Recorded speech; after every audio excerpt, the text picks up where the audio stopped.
Nice to meet you, Gary. Nice to meet you. Thanks for having a chat with me. No problem. So I'm kind of familiar with some of your product line. I've actually bought them through Larson. I think, yeah, the one I've got is the GB40, but it didn't used to be that colour. Is that right? It used to be, I'm sure mine's a lighter grey to that.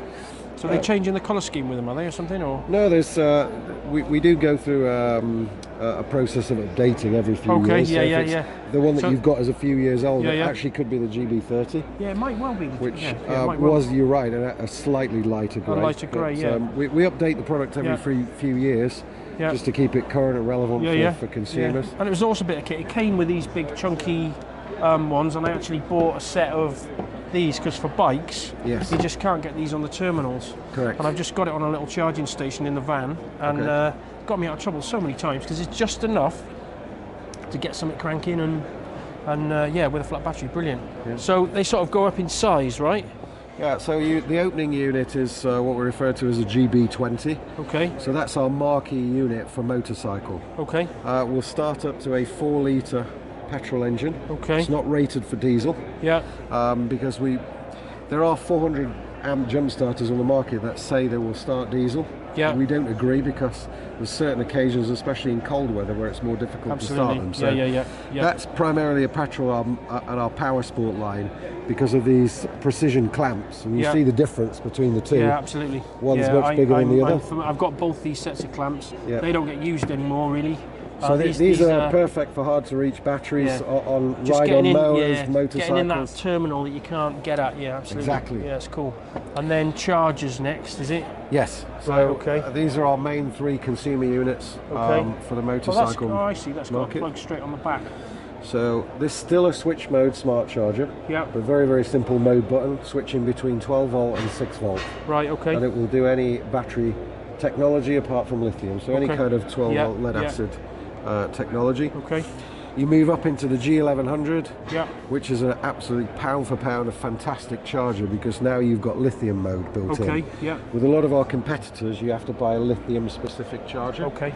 With ours, it's built in. Switch mode with this mode button. Yes, correct. Okay. So it will do normal, cold AGM, 6 volt normal, and then a 12 volt lithium mode. Okay. Fair play. So we're considered very much the go-to manufacturer for KTM motorcycles because all of their bikes are fitted with lithium batteries. And we know that KTM love our charging algorithm specifically for their batteries. Okay, that's cool. And then so you move up. The primary differentiator in charging is mostly about power. Okay. So you go from 0.75 amp to 1.1 to 3.5 amps. Okay. With our competitors, that's the same.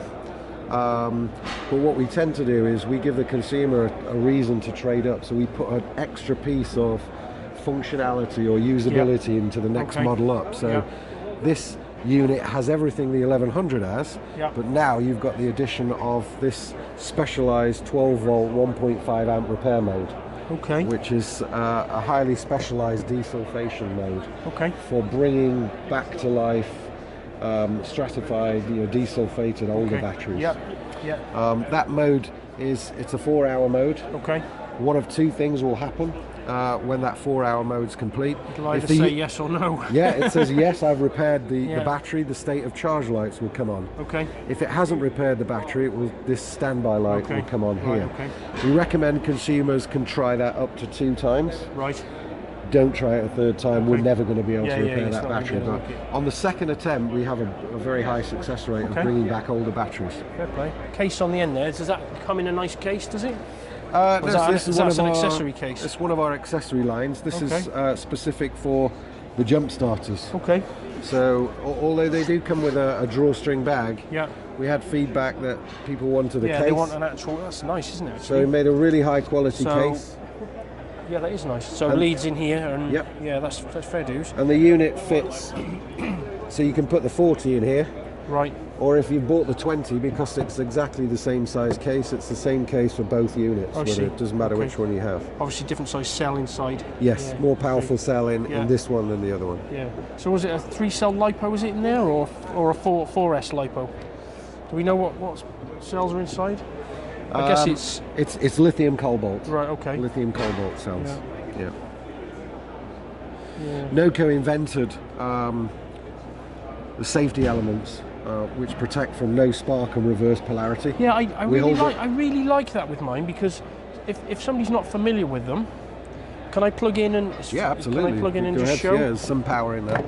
So they're only on 25% because they have to be for transportation reasons. Okay, so what you can do, guys, you see, is normally with a jump pack, you'd be like, don't touch the leads, but if you touch the leads, nothing happens. When you connect it to a bike, it senses voltage and turns itself on, doesn't it? Which is just genius. So you haven't got to worry about leads touching each other. Part of the technology is actually we've integrated from our charging, which is very highly intelligent. It has to see a battery to send power. Yeah. So one thing I would like to tell your viewers is, and a lot of complaints we get back is people, like us blokes, we just pick something up that's simple like this. Yeah. We don't read the manual. Yeah, absolutely. You just go, this is easy, we get in here. Yeah. But actually, it's very important to understand that it has to see a battery to send power. But there is an override, isn't there? Is it that one? Yeah. So if your battery is below 2 volts, you hold your finger on. Is it that one or the unlock one? I can't remember. This one here. You have to press and hold that for 2 seconds. And then it cycles when it's charged up, I guess. Mine goes through like Christmas tree lights over. And then if you do short them, then the sparks. The Christmas tree lights, as you call them, the lights tracing, is the unit telling the user, I see a battery, go ahead and turn it turn it over. But when you turn off that function, so they're live all the time, it also shows that then, doesn't it? Yeah, because it's sending power. Yeah, it's sending power, yeah. Anyway, awesome. That's great. No problem. Thank you, Gary. Good to meet you. Cool, man. And then, before we go, so accessories. I like accessories. So, what we got there then? Oh, a little charger. So this is the 12 volt dual size for Triumph and BMW motorcycles. Okay, I'm with you. Yeah, to plug into their power outlet. Yeah, so it's plug your generally in the middle of the handlebars with a flip top. Yeah, absolutely. Straight in and you plug the charger in. We've had conversations with the other guys about that today. Yeah, it's brilliant. Awesome. Thanks very much, mate. No worries. Awesome. Thank you. Thank you.